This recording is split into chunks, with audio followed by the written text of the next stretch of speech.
I love that show on CBS on Saturday where they went through the selection. But how cool was that? Isn't that great theater? I thought it was spectacular. Just to get a kind of mid-season report on what resumes, are tops and what teams have some work to do. Obviously, doesn't, it can all change in a matter of time come Selection Sunday. But I think it's good for those teams too to get a feel for where everyone stacks up. All right, let's have some fun. Sure. Now, obviously, it's not going to stay this way. Right. But because it was on CBS, and it's a great talking point, let's have some fun, okay?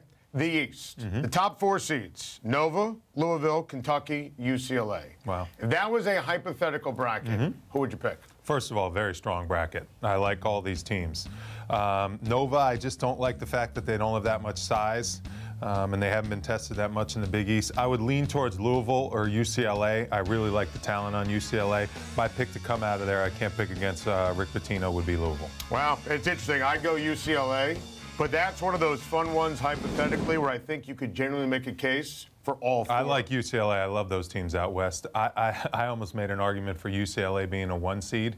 They continue to play well in this bracket when they come out. I love Arizona, UCLA, and Oregon. I think those 3 teams could be some of the top 3 teams in the country. You know, it's funny, just mindset for people and for me for March, when you start filling out the brackets, I will go into March Madness thinking, how can I take those 3 teams in the Pac-12 to the Final Four? I agree, and I think they all have the capability to do that. We'll see how they stack up in their region, obviously, but those 3 teams, when you look at the talent on those teams, and what I do when I stack up teams is I match up player against player.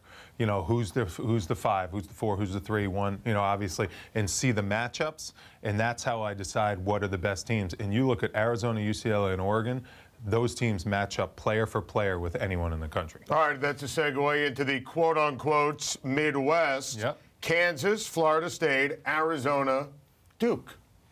It's between Duke and Arizona, and I can't pick against Coach K. I just think he's just too good in March. Obviously, his track record speaks for it.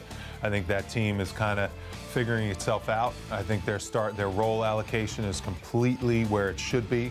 It's Kennard and Grayson Allen's team. Everyone else falls into place. The freshmen are where they should be now, and the leaders and the upperclassmen are leading this team. So I think Duke is getting it right for March. Yeah, we're sharing a brain in that hypothetical Midwest. I would take the 4 Duke, and when it's all said and done, I have to believe that they're probably going to be a 2 or a 3. Sounds about right. Right? Yeah. And I think if you're the committee, you probably take into account the fact that Mike Krzyzewski wasn't coaching during some of those losses. No question. We saw it with Syracuse last year, what the difference Jim Boeheim made when he was on the sidelines.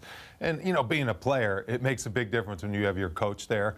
Having said that, at the same time, I thought when Syracuse didn't have their coach, should they kind of be evaluated differently in those games? I think your body of work is what it is, but I anticipate that team being really good, obviously, with Coach K being healthy. All right, Wally, the quote-unquote South. Let's have a little fun on this one, which I would consider the weakest, to be honest with you. Okay. Baylor, UNC, Florida, Butler. No question. Butler, I don't think should have even been in the top 16.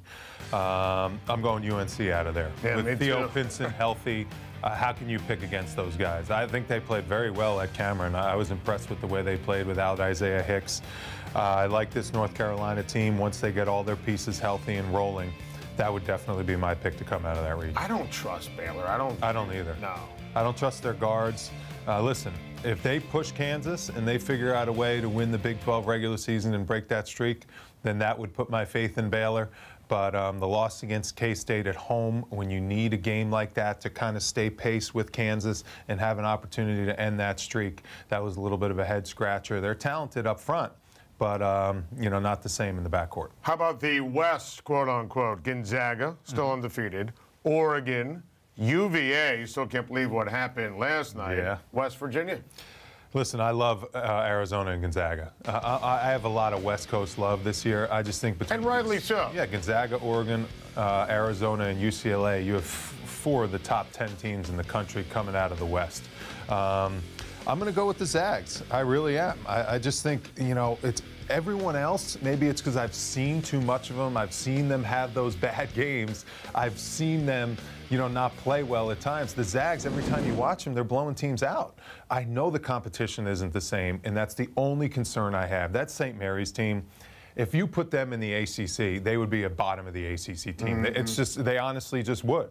And Gonzaga did what they needed to do. They went in there and dominated that game in every facet and won the game by double figures. So they're doing their jobs. But again, I stack up their players and I look at their matchups, and they match up with anyone in the country. And I think they probably have the deepest front court of anyone in the country. Was there a team you were surprised they weren't in the top 16?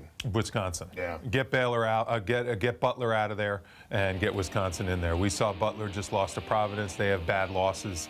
I think they lost to Indiana State. They lost to St. John's. They lost, to Creighton without Mo Watson. So, and Georgetown at home.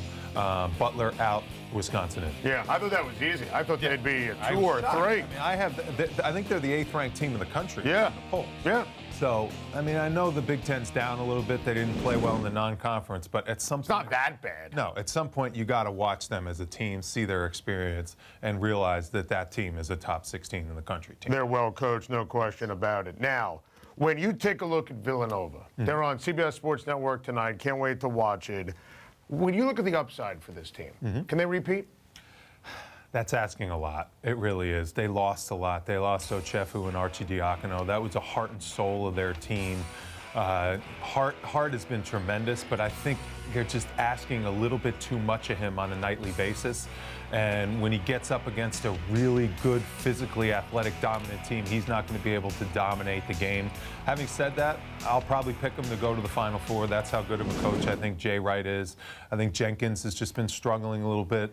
Obviously that big shot was huge, but he doesn't scare you physically, athletically. Yes, he can shoot, but at the same time, I see a lot of guys that can do what he does, and they're 2-3 inches taller and more athletic out there in the country.